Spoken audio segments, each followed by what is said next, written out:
ఉదయం 11 గంటలకు మీరు పెందలకడి పనులు ముగించుకొని మీరు స్త్రీల కూడికి రావడానికి మీరు ప్రయత్నం చేయండి. ఒకళ్ళు డ్యూటీలకు వెళ్ళేటువంటి వారు ఉన్నారు, మీరేం చెప్పొచ్చు? వారం అంతా డ్యూటీ చేస్తున్నారు, స్త్రీల కూడికి రావాలనేటువంటి ఆలోచన మీకుంటే మీరేం చేయొచ్చు? అమ్మ సార్ నేను 2 గంటలకి డ్యూటీ ఎక్కుతా అని చెప్పొచ్చు, తప్పులేదు. స్త్రీల కూడికను చూసుకొని మీరు డ్యూటీలకు వెళ్ళేటువంటి వారు డ్యూటీలకి వెళ్ళొచ్చు. అవసరమైతే ఇక్కడ భోజనం చేసి వెళ్ళొచ్చు. నేను ఆ ఏర్పాటు చేస్తాను.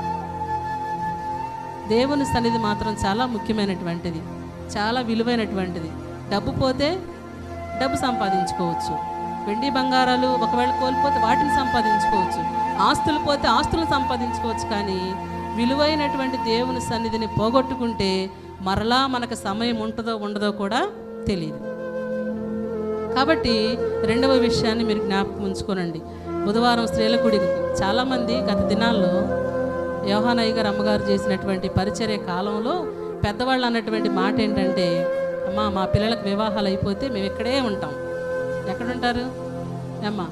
మందిరం దగ్గరే ఉండి మందిరం దగ్గరే పరిచర్య చేసుకుంటా ఇక్కడే ఉంటాం అని అన్నారు. అటువంటి వారు అసలు దరిదాపులకు కూడా కనపట్ల. ఎందుకని? వివాహాలు చేసిన ఇంకా బిజీ ఎక్కువైపోయింది. ఏమ్మా మీ బిడ్డలకి వాళ్ళ పనులు వాళ్ళకి అప్పగించండి, వాళ్ళు చేసుకోమనండి, వాళ్ళు చేసుకుంటారు. మీరు సన్నిధికి రండి, దేవుని వాక్యానికి ప్రాధాన్యతను ఇవ్వండి, దేవుని సన్నిధికి ప్రాధాన్యతను ఇవ్వండి. రెండవ విషయం పరిచర్య విషయం వచ్చేసరికల్లా చిన్న బిడ్డలు. మూడవ విషయం చెప్తున్నా, పరిచర్యకు వచ్చేసరికల్లా చిన్న పిల్లలు నుంచి యవనస్తుల వరకు వాళ్ళే పరిచర్య చేస్తున్నారు. అంటే యవనస్తులైనటువంటి ఆడపిల్లలకు బాధ్యత లేదా? స్త్రీలకు బాధ్యత లేదా? ఏమ్మా మన గృహాల్లో ఇంటి పనులు చేసుకోవట్లేదా? ఇంట్లో పనులు మొత్తం స్త్రీలే చేయాలి. బాత్రూమ్స్ దగ్గర నుంచి ఇంటి పని వరకు, అంటే ప్రతిదీ మనమే చేయాలి, స్త్రీలమే చేయాలి. మరి సంఘ పరిచర్యకు వచ్చేసరికల్లా చిన్నపిల్లలు ఎంతవరకు చేస్తారు పని? మగపిల్లలు అప్పటికి పాప మందిరం పని జరుగుతుంది. మట్టిలో వాళ్ళు చేసేటువంటి పని సామాన్యమైనటువంటి పని కాదు. చిన్నపిల్లల దగ్గర నుంచి యవనస్తుల వరకు మీరు రండి, మీరు చూడండి వారు ఎలాంటి పని చేస్తున్నారు. ఇక్కడ మీరందరూ గృహాల్లో ఉంటే మీకు ఎలా కనపడుద్ది ఇక్కడ జరిగేటువంటి సంఘ పరిచర్య? కాబట్టి ఆలోచన చేయండి. సంఘ పరిచర్యను ఎక్కడా కూడా మీరు నిర్లక్ష్యంగా చేయొద్దు. ఎందుకంటే అది మన కుటుంబాలకి ఏమాత్రం కూడా క్షేమం కాదు, నష్టం. ఇంకా సన్నిధికి రాకపోవటం మనకు నష్టం, కానీ మనకేమాత్రం కూడా మనకి క్షేమము కాదు. కాబట్టి మరి సంఘ పరిచర్యలు చిన్నపిల్లల నుంచి యవనస్తుల వరకు వారే మందిరం శుభ్రం చేయటం వాళ్ళే, ఇదంతా శుభ్రం చేయటం వాళ్ళే, ఇన్స్ట్రుమెంట్స్ వాళ్ళే, సర్దుకోవటం వాళ్ళే, ఓడవటం వాళ్ళే. ఏమా స్త్రీలైనటువంటి వారికి బాధ్యత లేదా? బుధవారం పెందలకాడ వచ్చి మందిరం శుభ్రం చేసి ప్రార్థన ప్రారంభించకూడదా? లేదా శనివారం సాయంత్రం 7 గంటలకు ఉపవాస ప్రార్థన, మరి 6 గంటలకల్లా పెందలకాడ వచ్చి మందిరం శుభ్రం చేయకూడదా? ఈసారి నుంచి డ్యూటీలు వేస్తా. ఈసారి నుంచి అంటే ఒక్కొక్క వారం ఒక్కొక్క ఏరియా వాళ్ళు వచ్చి మందిరం శుభ్రం చేయటం, ప్రార్థన ప్రారంభించడం వాళ్ళే, పాటలు పాడటం వాళ్ళే, వాక్యం చెప్పొచ్చు, సాక్ష్యం చెప్పొచ్చు, ప్రార్థన చేయొచ్చు. వారికి ఆ గ్రూప్కే ఆ వారం అంతా కూడా సమయం ఇస్తాం. ఆ గ్రూప్ వారే బాధ్యతగా వచ్చి, రాలేదనుకోండి ఏమా రాకపోతే ప్రక్కన వారు అడగాలి, రాకపోతే నేనైనా ఫోన్ చేస్తాను. కాబట్టి మీరు గుర్తుపెట్టుకోండి, డ్యూటీలకు వెళ్ళిపోతున్నాంలే మాకు ఇంకా బాధ్యత లేదులేని మీరు అనుకోవద్దు. మీరు ఖచ్చితంగా సంఘ పరిచర్యలో అందరూ కూడా బాధ్యత కలిగి ముందుకు రావాలని దేవుని సన్నిధిలో మరి ఎంతో ప్రార్థన చేస్తున్నాం. మీరు అలా వెనకబడిపోతామంటే మాకు ఎంతో విచారం, ఎంతో బాధ. ఎందుకు ఇంత విశాలమైనటువంటి మందిరాన్ని కట్టుకున్నాం మనం, కొన్ని లక్షల రూపాయలు వ్యయపరిచి విశాలమైనటువంటి మందిరం కట్టుకున్నాం. అంటే ఎవరి కొరకు? మన కొరకు, మన కుటుంబాల కొరకు, మన బిడ్డల కొరకు. మనం ఇంకా అభివృద్ధిని చూడాలి, కుటుంబాల అభివృద్ధి చూడాలి, కుటుంబాల అభివృద్ధి పొందే కొద్ది సంఘం కూడా అభివృద్ధి అనేది మనం చూడాలి. కాబట్టి మీరు ఆలోచన చేయండి. మరి ఈ మందిర పరిచర్య అంతా ఇంతవరకు పూర్తి అయిపోయింది, మరలా తిరిగి పనిని ప్రారంభించారు. దేవుని కృపను బట్టి ఆ పని కూడా కొంతవరకు మరి పూర్తి అవడానికి దేవుడి కృపను చూపించారు. మరి ఇంకా కొంత పని ఉంది కాబట్టి ప్రార్థన చేయండి. అలాగే శనివారం ఉపవాస ప్రార్థన కూడికి కూడా రాలేకపోతున్నారు. ఆదివారం ఆరాధనకు ఒక్కరోజు వస్తున్నారు. ఆదివారం ఎప్పుడు వస్తున్నారు? ఒక్కరోజు. యేసుక్రీస్తు ప్రభువారు ఒక చెట్టు దగ్గరికి వెళ్ళి ఆకలి కొని, ఎక్కడికి వెళ్ళారు? చెట్టు దగ్గరికి వెళ్ళి ఆ చెట్టు వైపు చూస్తే ఆయన తినడానికి ఏమి లేదు. ఆ చెట్టుకి కాయలు ఏమున్నాయి? ఆకులు మాత్రమే ఉన్నాయి. ఆకులు అలంకారప్రాయంగా ఉన్నాయి అంతవరకే. ఆయన ఆకలి కొని ఆ చెట్టు దగ్గరికి వెళ్ళినప్పుడు ఆ చెట్టులో ఏమాత్రం కూడా చెట్టుకు ఒక్క ఫలము కూడా ఆయన చూడలేకపోయారు. మన ఆత్మీయ స్థితి అలాగ ఉండకూడదు. ఫలాలు కలిగినటువంటి ఆత్మీయ స్థితిని మనము కలిగి ఉండాలి. ఫలాలు ఉండాలి మన ఆత్మీయ జీవితంలో. కాబట్టి మీరు ఆలోచన చేయండి. ఆదివారం ఒక్కరోజు ఏదో కనపడేసి వెళ్ళిపోదాంలే, వారం అంతా మన ఇష్టం వచ్చినట్లుగా మన పనుల్లో ఉండొచ్చని అనుకోవద్దు ఎవరు కూడా. మరి ఆదివారం మరి ప్రార్థనకు రావటం మంచిదే, కానీ మిగిలిన సందర్భాల్లో కూడా కుటుంబ ప్రార్థనలు జరుగుతున్నాయి, ఉపవాస ప్రార్థనలు జరుగుతున్నాయి, మరి ఇంకా అనేకమైనటువంటి కూడికలు జరుగుతూనే ఉన్నాయి. ఇదివరకు కుటుంబ ప్రార్థన అంటే ఎంతమంది వచ్చేవాళ్ళు?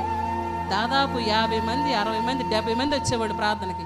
ఇప్పుడు కుటుంబ ప్రార్థన పెడితే ఎంతమంది వస్తున్నారు? 10 మంది. ఏమ్మా, అదే అంటే బిజీ లైఫ్. ఫోన్లో ఒకటి వచ్చేసినాయండి. మీరు ఏమన్నా అనుకోండి, ఫోన్లో ఒకటి వచ్చినాయి. మనుషుల్ని నాశనం చేసేటువంటిది ఫోను. అరచేతిలోనే ప్రపంచం అంతా కనపడుతుంది. అరచేయి అంటే ఏంటి? సెల్ ఫోన్లో ప్రతి ఒక్కళ్ళు టచ్ పట్టుకోవడం. ఇక ఆ టచ్లో వస్తున్నటువంటి ఫోన్లో వస్తున్నటువంటి సీరియల్స్, ఇక ఏంటో జోకులు అయ్యి టైం అంతా సెల్ ఫోన్ తినేస్తుంది.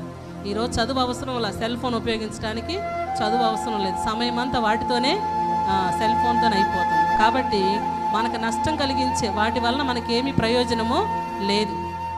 దానిని చూడకపోయినా పర్వాలేదు, దాన్ని ప్రక్కన పడేయండి. దేవుని సన్నిధికి ప్రాధాన్యతనివ్వండి. ఇంకొక విషయం ఏంటంటే, నెలలో వచ్చి మొదటి ఆదివారం బల్లారాధనకు వస్తున్నారు చాలామంది. శనివారం ఉపవాస ప్రార్థనకు లేదు, బుధవారం స్త్రీల కూటం లేదు, మిగిలిన సందర్భాల్లో ప్రార్థనా కూడికలు లేదు. ఎప్పుడు వస్తున్నారు? ఆదివారం అంటే నెలలో మొదటి వారం బల్లారాధనకు మాత్రం వచ్చి బల్ల తీసుకొని వెళ్ళిపోతున్నారు. అది ఎంత మాత్రం క్రమం కాదు.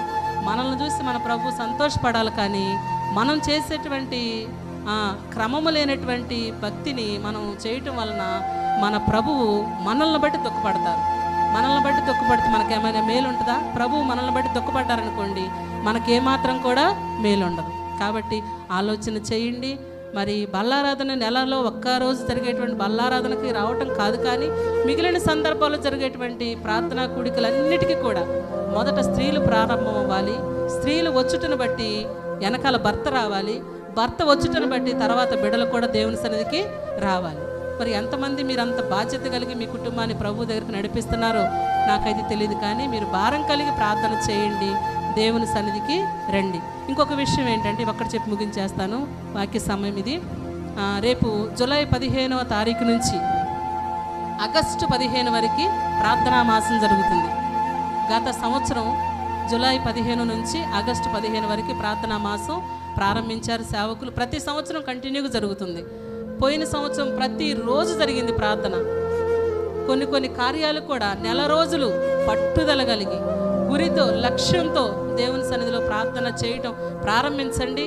రేపు జూలై 15 నుంచి ఆగస్టు 15 వరకు దేవుని కార్యాలను మీరు తప్పకుండా చూస్తారు. దేవుడు చేస్తాడు కార్యాలు. మనుషులు ఏమాత్రం కూడా మన పట్ల మన శ్రమల్లో, కష్టాల్లో, ఇబ్బందుల్లో మనకెవరు ఏ సహాయము చేయరు, కానీ మీరు గురి తప్పకుండా లక్ష్యముతో పట్టుదలతో ప్రార్థన చేయండి. ఈ జూలై 15 నుంచి ఆగస్టు 15 వరకు ప్రతిరోజు కూడా ప్రార్థన జరుగుతుంది. డ్యూటీలకు వెళ్ళేటువంటి వారు, పనులకు వెళ్ళేటువంటి వారు సాయంత్రం రావచ్చు, మందిరంలో చక్కగా ప్రార్థన చేసుకోవచ్చు. పగటి కాలం మందు ప్రార్థన జరుగుద్ది, సాయంత్రకాలం మందు కూడా ప్రార్థన జరుగుద్ది.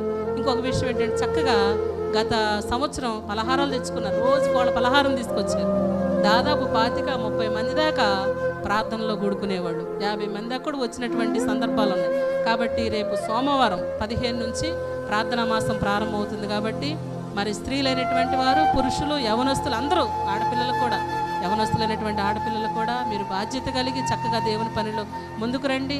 ప్రార్థన అంటే మిమ్మల్ని ఆటంకపరిచేటువంటి వారు ఎవరు కూడా లేరు. కాబట్టి మీరు రండి దేవుని సన్నిధికి. మనం అందరం కలిసి దేవుని సన్నిధిలో గడుపుదాం. దేవుని ఆశీర్వాదాలను మనం అందరం కూడా చూద్దాం. దేవుడి కొద్ది మాటలు దీవించి ఆశీర్వదించును గాక. సంతోషం. అమ్మగారు ఒకటి మర్చిపోయారు, గ్రూపుల వారికి డివైడ్